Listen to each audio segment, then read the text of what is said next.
bienvenida a Zapatillas from Mars. Y, a ver, te voy a presentar, corrígeme si me equivoco. Eres Product y Project Manager. Trabajas como consultora y estás especializada en trabajar con chatbots. Sí, correcto. ¿He dejado algo o algo que quieras explicar antes de empezar? No, con eso está resumido. Vale, pues tú misma, comparte pantalla. Vale, genial. A ver si funciona. A ver, Share. perfecto. ¿Se ve? Sí, genial. Presentación y todo. Sí, todo bien. Muy bien. Todo tuyo. Pues buenas tardes a todos. Espero que estéis pasando buen aislamiento y que estéis sanos. Yo, bueno, como ha dicho Chris, soy Product Project Manager y me especializo en interfaces conversacionales. Y hoy quería hablaros de diseño de interfaces conversacionales. Primer disclaimer, no soy diseñadora, no soy diseñadora gráfica, pero bueno, he trabajado con producto, he trabajado sobre todo en la parte de UX y ahora con la parte de diseño conversacional hago bastantes más cosas, pero sí que trabajo siempre con diseñadores gráficos, que os voy a enseñar ejemplos de cosas que he hecho con ellos y de hecho creo que alguno está por aquí conectado. ¿De qué voy a hablar en la charla? Bueno, son 5 puntos. El primero es enmarcar un poco las interfaces conversacionales en la transformación de las interacciones que viene de la famosa transformación digital. Luego, un poco echar un paso atrás porque me he dado cuenta que en muchas de las charlas hablo sobre este tema y no hago una definición un poco breve de interfaces conversacionales y los tipos de interfaces conversacionales que hay. Luego hablaremos de cómo el diseño de interfaces conversacionales está integrado en estrategias y entornos gráficos y cómo además se integran procesos de diseño de interfaces gráficas, o sea que al final uno es parte del otro. Y para cerrar os voy a dar varias pinceladas de especificidades del diseño de interfaces conversacionales. Empezamos con la evolución un poco por enmarcarnos y ver de qué estamos hablando, ¿no? Y cuando se habla de transformación digital es difícil dar con una buena definición que lo cubra todo, pero a mí la que más me gusta es la de que la transformación digital es el uso, las aplicaciones, el cúmulo de impactos de diferentes tecnologías en transformaciones digitales de las empresas, en cambios digitales de las empresas que acaban transformando la sociedad y la vida de las personas, que es lo que realmente es más interesante. Y siempre me gusta asentarlo en ejemplos, ¿no? Y en ver cómo la transformación digital ha hecho que podamos pasar de un mundo en el que había que ser capaz de hacer música o de tener mucho dinero para pagar a alguien que supiera hacerla para poder escucharla, a un mundo en el que bueno, se pudo hacer una comercialización masiva de vinilos, nos llevamos la música fuera de casa con los Walkmans, gracias a herramientas como las de Ableton, cualquier persona con un poquito de gusto, ni siquiera talento, es capaz de hacer música en su casa. Y hoy en día pues, te puedes autoproducir y hacer que tu música llegue a través de Spotify a millones de personas en todo el mundo. En el mundo de los juegos ha pasado una cosa parecida. Gracias a la tecnología había una transformación digital del juego como algo analógico que se disfruta en un solo sitio, nos lo llevamos a las máquinas, hemos mejorado muchísimo los gráficos, otra vez nos lo hemos llevado a la calle y hemos hecho cosas como bueno, plataformas de juego o cosas incluso como Twitch, que empezó para que la gente compartiera sus juegos y que ahora las utilizamos para otras cosas. Y al final es que esta transformación digital de en medio, lo que pasa del piano a Spotify o del tablero de juego a Twitch, es que hay una transformación digital en medio que afecta a 3 pilares, a la experiencia de cliente, a los procesos operativos, a los modelos de negocio, pero que en último caso lo importante, lo gordo, es que transforma las interacciones, transforma la manera en la que nos relacionamos con las máquinas. Y gracias a esta transformación digital tuvimos en su momento las cintas de amor y las LAN parties con nuestros amigos y hoy esto se ha convertido en otra cosa, pero esto fueron como cambios en las vidas de las personas, ¿no? En lo que nos pasaba a nosotros. Lo importante no eran las bandas magnéticas que se metían en la cinta o el tener que conectar todas las conexiones a una LAN para poder conectarte, sino el impacto en las vidas. La evolución de la tecnología, además, como decía, está muy ligada a la evolución de las interacciones y nosotros ya hemos vivido, disculpadme un momento, varias de estas. nosotros, bueno, yo por lo menos por la edad que tengo empecé utilizando ordenadores con una torre, con una pantalla, con un teclado, con un ratón en el que tenía que utilizar un selector, escribir cosas y darle a botones. Y ya entonces empezábamos con las primeras interfaces conversacionales, que todavía no he definido, pero viendo los ejemplos vamos a ir viendo. No sé si conocéis Thor, que era un juego, era una aventura gráfica, que de gráfica no tenía nada, en la que bueno, se nos contaba una historia con texto y nosotros con texto íbamos respondiendo y podíamos jugar así con esas máquinas con tantos periféricos. De esta época también son los primeros chats con el IRC. Y incluso ya con ordenadores y con teclados nos intentaban meter la interacción conversacional con cosas tipo Clippy y, a ver, me sale aquí un mensaje, vale, que le dé al present. Vale, no sé si lo veis mejor, espero que sí. Ya en esta época de las pantallas CRT hubo empresas como Microsoft que se lanzaron a intentar darnos una interacción diferente. Todavía no tenían ajustada del todo la interacción con diseño gráfico, intentaban meter no solamente diferentes entornos para que interactuáramos con el sistema operativo de diferente manera, sino incluso ya experimentando con que sea a través de diálogos y de personajes que nos hablaban.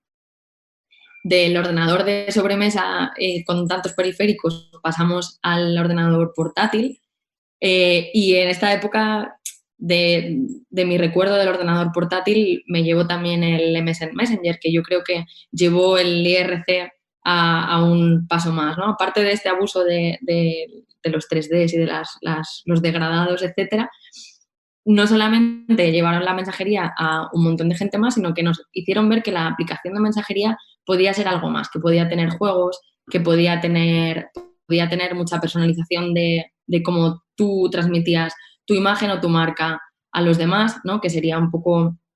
Hoy hablamos de diseño de voz, en esta época como mucho podías diseñarte tu avatar y los emoticonos que ponías en tu nombre.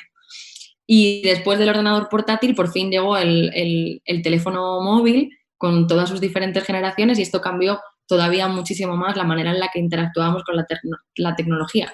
Pues nos la llevamos de casa, además se baja el precio de acceso, empiezan las tarifas de internet móvil, esto sí que fue gordísimo y además fue gordísimo y fue a pasos agigantados nos iban cambiando la manera de interactuar. Del Nokia 3310 al primer iPhone hay como varios modelos de interacción entre medias con los teléfonos desplegables, con la Palm Pilot y no sé si recordáis este sistema de escritura que era como unas letras diferentes que tú tenías que hacer con un bolígrafo, los primeros teléfonos grandes pensados para escribir correos electrónicos con teléfonos QWERTYs. Y luego, pues este teléfono táctil completamente, como decía Steve Jobs, que libera el poder de nuestros dedos índices, pero que en un principio solamente se utilizaban para hacer calculadoras. Y con este cambio de la tecnología hubo un cambio de la manera de comunicarnos, que está muy relacionada con las interfaces conversacionales, que fue los SMS. Se empezó a utilizar este concepto de mensajería de manera masiva, todo el mundo utilizaba SMS, las empresas utilizaban SMS para enviar información a sus usuarios, se crearon modelos de negocio en base a los SMS, el famoso envía poema, el 7777. Y había una preocupación importante por las consecuencias que este cambio podía tener en nuestra manera de utilizar el lenguaje, ¿no? Se hablaba de que estas abreviaturas iban a cambiar la manera en la que hablábamos. Y muchos pensábamos que nos íbamos a quedar en el SMS. Pero incluso en esta época y en base a un teclado hubo muchos cambios de interacción, del teclado T9 a los teclados QWERTY, el teclado QWERTY, el teclado Swipe, en el que se podía ir de una letra a otra.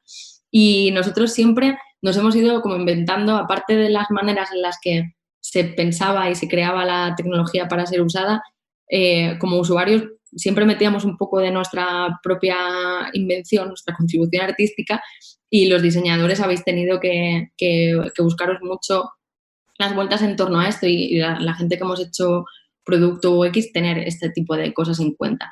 Y ahora encima parece que llega esto de las interfaces conversacionales que te dice todavía va a cambiar muchísimo más.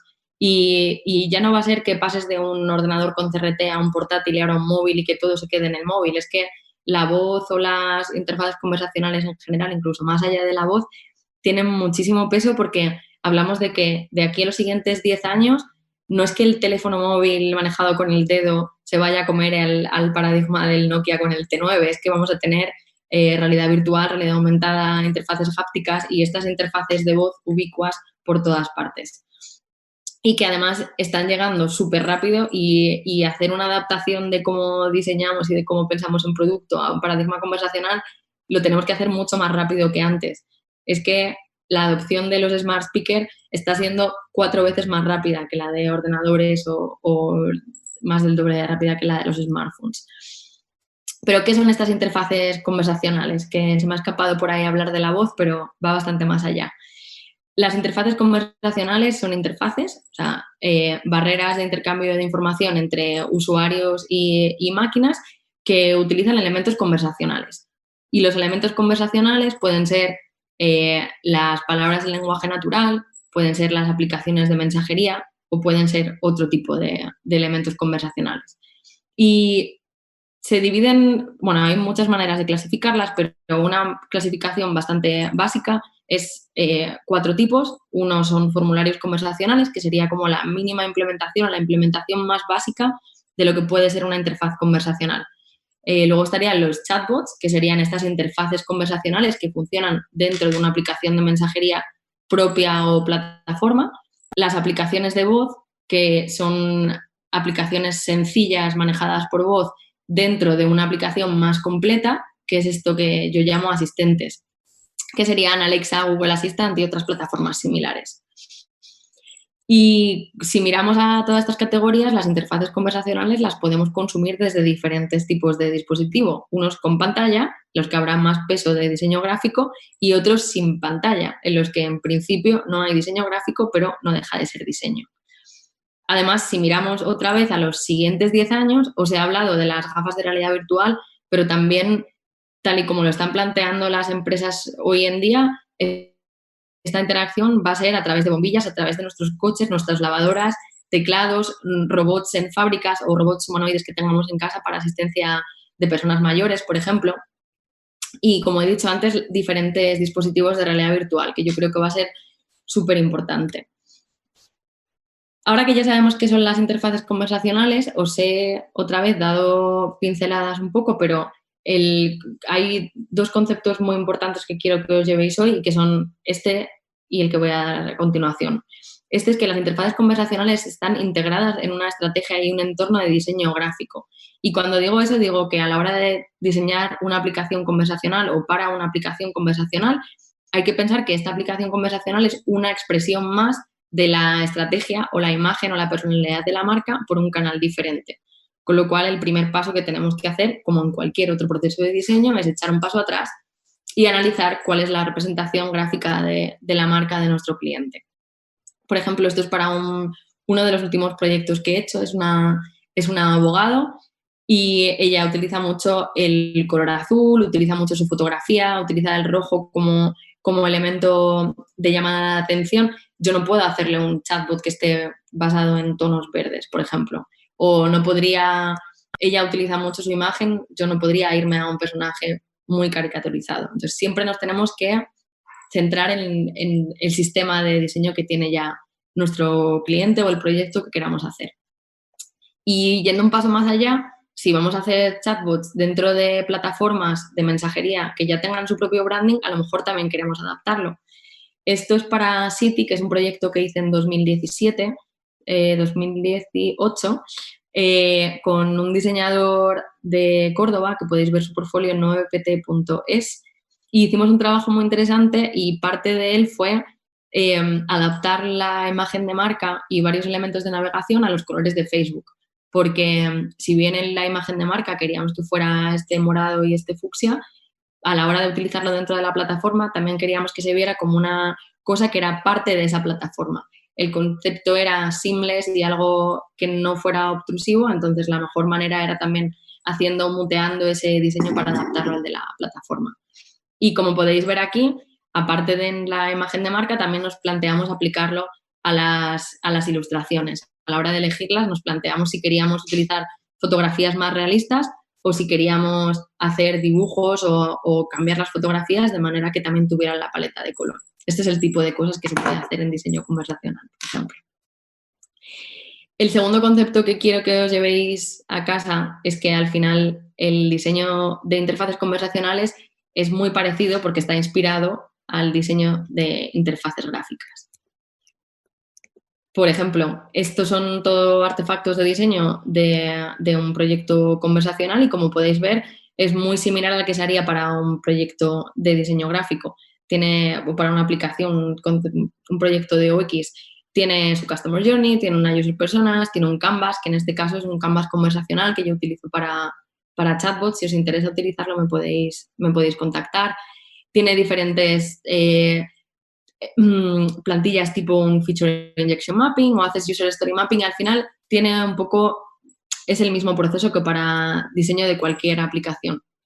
Se hacen flujos también de interacción a alto nivel, con donde hay tomas de decisiones, viendo dónde están los puntos de enlace con otras aplicaciones, y sí, también se pueden utilizar, y de hecho ojalá se utilizaran más sistemas de diseño, ¿no? Que han hecho un trabajo estupendo a nivel de diseño gráfico. Pues en diseño conversacional todavía se están creando las bases y buenas prácticas, pero parece que vamos también hacia eso.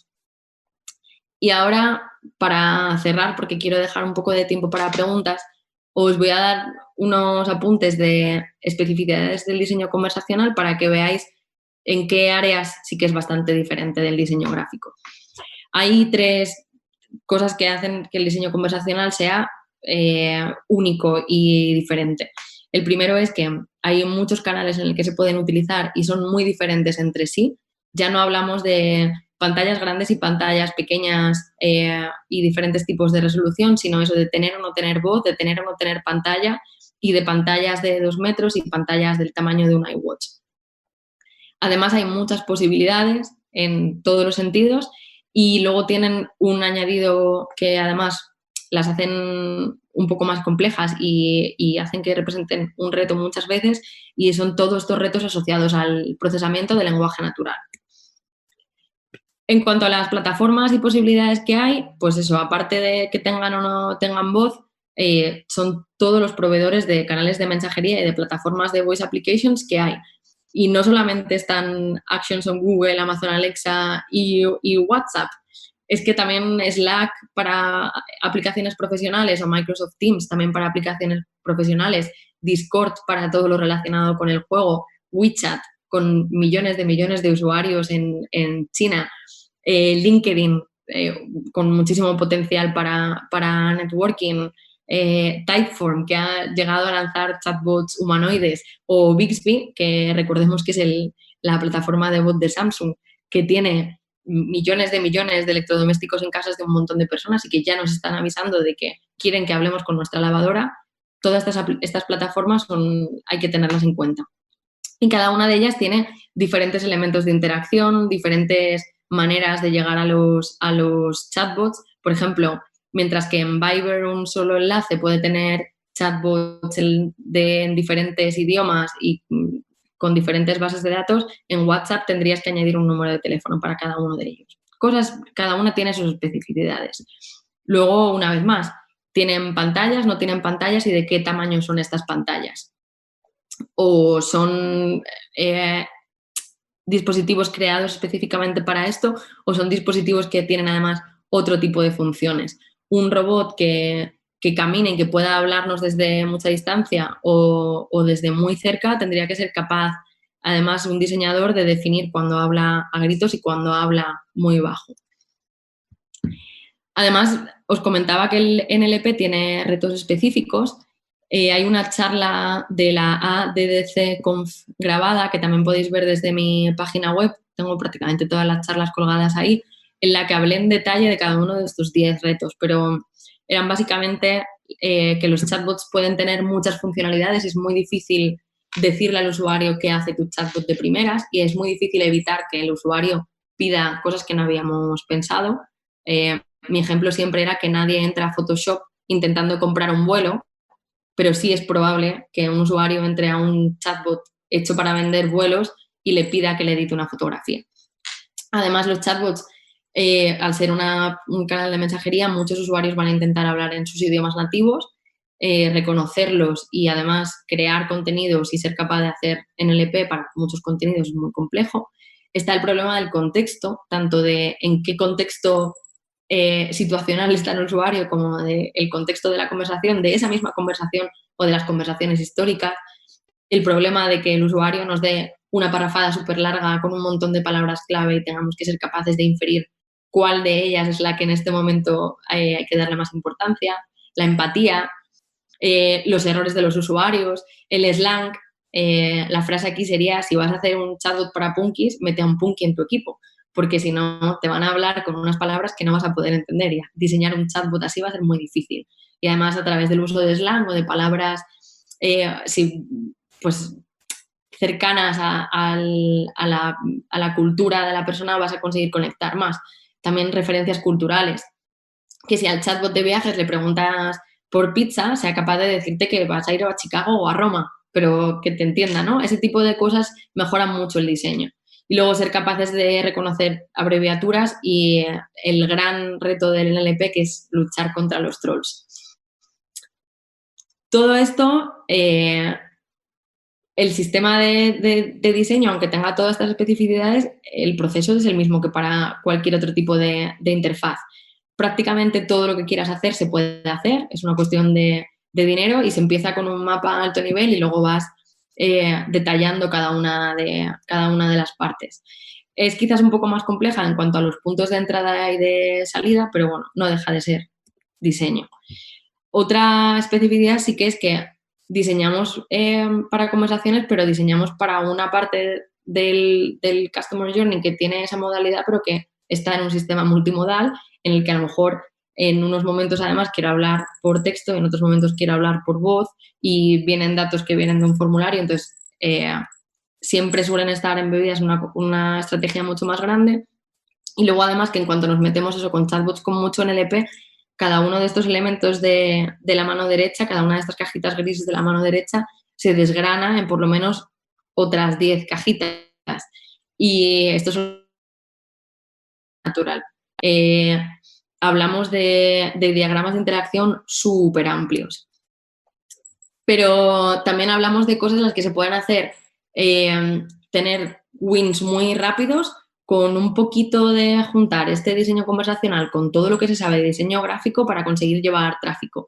A mí me gusta muchísimo este trabajo de Emirates. Ellos crearon banners en los que instaban a los usuarios en anuncios, estos son banners publicitarios, en anuncios de periódicos te pedían, hola, chatea conmigo sobre tus siguientes vacaciones, explora el mundo sin dejar esta página. Y tenía simplemente ese botón rojo de chat y tú podías escribirle y podías tener una conversación sobre tus viajes. Y tuvo un 87% más de engagement que los anuncios sin chat. Pero también esto, si solamente hubiera sido un chat, una ventana de chat, sin este diseño tan bonito, tan tranquilo, tan bien organizado, pues seguramente no hubiera funcionado. Y hace falta mucho trabajo como este porque la mayoría de las experiencias de entrada a los chatbots tienen un poco esta pinta o incluso esta pinta. Y tanto para esta experiencia de entrada como para el diseño de la ventana del chat en sí, tendríais mucho que aportar. Luego, además, específicamente en interfaces de voz, están saliendo muchos dispositivos que también tienen pantalla y creo que aquí hay mucho trabajo también por hacer. Cómo el diseño gráfico puede contribuir a mejorar esta experiencia, porque yo veo la experiencia de la derecha y la veo clara y veo que me aporta valor, pero muchos proyectos se están dedicando a utilizar el diseño gráfico como una manera de dar soporte a personas que no oyen para este tipo de aplicaciones. Y bueno, tenéis un montón de aplicaciones más del diseño gráfico. Siempre, sobre todo en esta época, el diseño tiene que ir orientado a guiar mucho sobre las cosas que se pueden hacer con cada una de las aplicaciones o con cada uno de los skills. La parte más obvia quizás es el diseño de avatares y además es donde se puede aportar muchísimo valor. El avatar puede transmitir mucho la imagen de una marca y puede ser desde una fotografía con eso, bueno, tiene sus regulaciones y sus limitaciones, pero desde una fotografía hasta un avatar diseñado específicamente, hasta, si se quiere, aunque también tiene, bueno, contraindicaciones, un logo directamente. Se pueden hacer cosas que lleguen mucho al corazón de las personas. Todo el mundo en España conoce a Irene de Renfe y además le dieron como un paso más metiendo que Irene de Renfe se cambia los accesorios con cada temporada, que es algo que también se puede hacer. Y bueno, esto al final se parece a lo que hacíamos con Messenger. Hay un concepto que es el uso de emojis en interfaces conversacionales. Hay muchos argumentos para el sí o para el no. Yo siempre digo sí, pero mirándolo con ojos de diseñador. ¿Por qué? Por dos cosas. Uno, que hay que pensar si mis user personas y lo que voy a entregarles pegan los emojis o no. Por ejemplo, si voy a hablar sobre seguros de decesos a personas mayores, ahí no pegan emojis. Y luego utilizar los emojis como elementos de diseño, tanto porque transmiten algún significado o porque estén alineados con los colores de la marca. Tenéis este recurso que es Enciclorpedia, que es maravilloso, y una nota de aviso, y es que los emojis se ven diferentes en cada una de estas diferentes plataformas. Los podéis utilizar para cosas como apoyo a la navegación en menús o sí, y que tengan como el mismo tipo de diseño. Veis que aquí he utilizado el rojo, que era el elemento de llamada de atención en los emojis.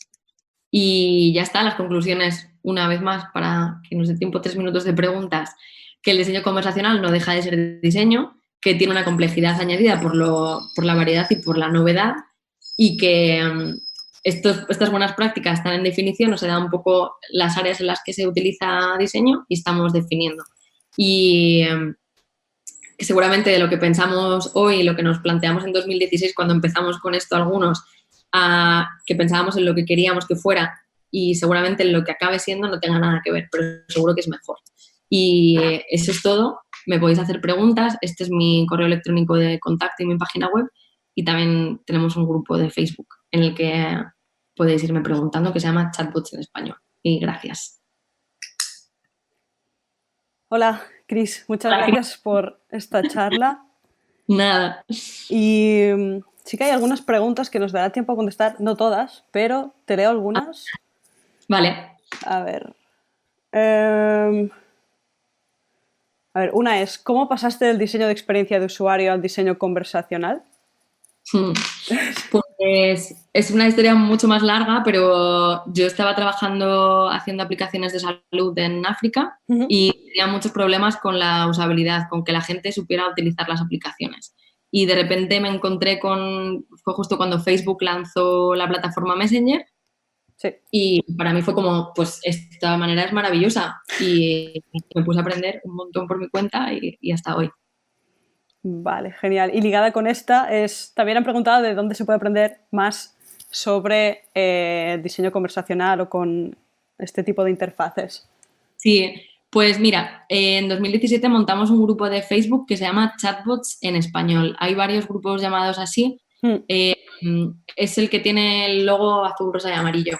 De todas formas, si buscáis en Spotify o en iVoox Chatbots en Español, os va a salir el podcast y ese sí que vais a ver el logo y es de ese grupo de Facebook. Y tenemos una página web también. Ahí hay un montón de información. Y luego en inglés sí que hay libros publicados. En español todavía no hay mucho. Vale. Y la última, que es que a mí también me ha generado curiosidad. ¿No has mencionado a Siri por algún motivo? No he mencionado a Siri. Igual, mira, no he mencionado a todos los chatbots importantes que hay. Pero Siri parece que lleva como muchos años muy calladito, ¿no? Ahora por contrataciones que han hecho igual vuelve, pero... Vale, sí. Era curiosidad. De hecho, mira, en mi página web hay un post que además lo traduje a español que se llama Historia de las interfaces conversacionales, que sí que hablo de Siri. O sea, que si queréis ver más de Siri ahí. Vale. Pues por mi parte, poco más. Ya has dado tus redes sociales web. Entiendo que si tienen como más preguntas te pueden contactar por ahí. Claro, sí, sin problema. Y pues nada, muchas gracias, Cris, por estar aquí. Nada, a ti.